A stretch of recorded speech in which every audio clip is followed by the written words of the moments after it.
Kesaksian warga, gudang solar oplosan diduga milik AKBP Akhirudin Hasibuan sering aktivitas malam.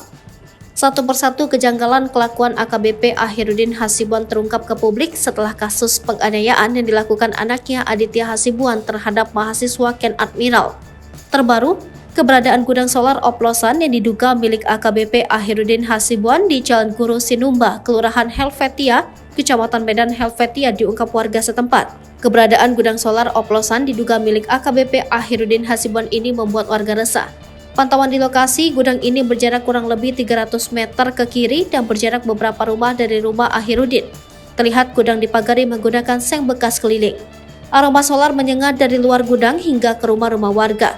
Sementara di dalam gudang terdapat 2 tangki besi berwarna biru putih yang diduga berisikan solar ilegal.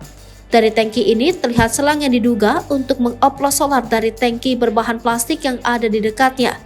Seorang warga sekitar mengatakan di gudang ini kerap keluar masuk kendaraan bak terbuka membawa tangki diduga berisi solar.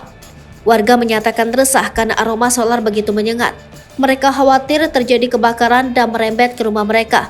Apalagi gudang ini diduga tak memiliki izin dan memproduksi BBM solar bersubsidi ilegal dan oplosan.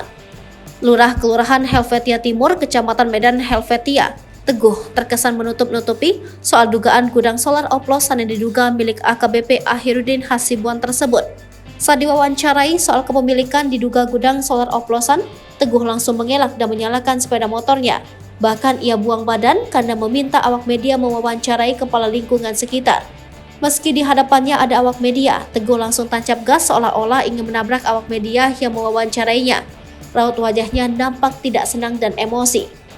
Sementara Kepala Lingkungan 10 Kelurahan Helvetia, Kecamatan Medan Helvetia, Muhammad Ridwan mengaku tidak mengetahui soal gudang diduga solar oplosan karena ia baru saja menjabat.